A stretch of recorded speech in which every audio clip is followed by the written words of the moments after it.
Hello dear students, I hope you are doing well. Let's start for today. So I'm going to tell you कि आपको क्या क्या करना है accounts में. सबसे पहले तो आप अपना कॉन्सेप्ट जो है उसको क्लियर कीजिए. सबसे पहले most important for every chapter और एवरी बुक, जहाँ जहाँ आपको लगता है वेटेज में ऑलरेडी डाल चुकी हूँ उसके अकॉर्डिंग आप कीजिए. सेकंड, कॉन्सेप्ट करने के बाद, कॉन्सेप्ट मीन्स आप उसका कॉन्सेप्ट कीजिए, एक एक क्वेश्चन, दो क्वेश्चन उसको कीजिए. That's it. इतना टाइम नहीं है. जिसने अभी तक नहीं किया है इट्स ओके.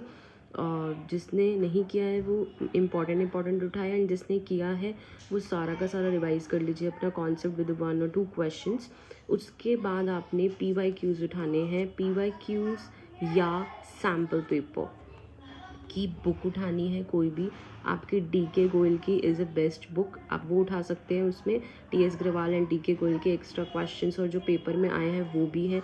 बट उसके साथ साथ वहाँ पे एक मोस्ट इम्पॉर्टेंट सैम्पल पेपर होगा आपका 2025 एंड 26 का, जो CBSE ने लॉन्च किया है आपके आने वाले एग्ज़ाम्स के लिए.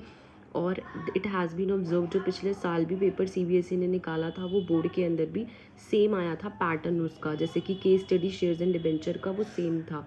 तो ऐसे ही अगर आप 2025-26 में देखेंगे तो कॉन्सेप्चुअल क्वेश्चंस हैं बहुत सारे, तो उसको करना है आपने. 40 to 50% कॉन्सेप्चुअल क्वेश्चंस हैं, मतलब मैक्सिमम 40%.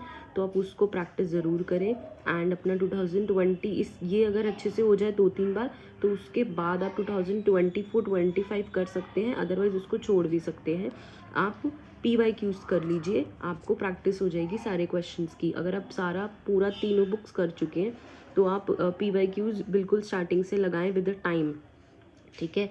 सेकेंड थिंग इज़ ये कि आपको टाइम का भी ध्यान रखना है. विद इन 3 आवर्स में पेपर नहीं होता है, तो आपको बहुत सारे पेपर्स प्रैक्टिस करने हैं. प्रैक्टिस से ही आपका वो पेपर 3 घंटे में होगा. अदरवाइज़ ऐसे भी क्वेश्चंस हो सकते हैं जो आपको आते हों और वो स्किप हो जाएं. तो अपनी PYQs के सैम्पल पेपर्स लगाने हैं जब आपका सब कुछ हो जाए. अब सारे चैप्टर्स अगर नहीं होते हैं तो आप चैप्टर वाइज भी प्रैक्टिस कर सकते हैं फ्रॉम PYQs. ठीक है. कुछ PYQs मतलब जैसे कि 2 ईयर्स के ओनली, वो आप उससे उठा लें. उसके बाद सारे चैप्टर सब कुछ करने के बाद अगर नहीं भी होता, लास्ट में बहुत कम टाइम बचता है, तो एक PYQ पूरा का पूरा पेपर आप लगा के जाएं. ठीक है.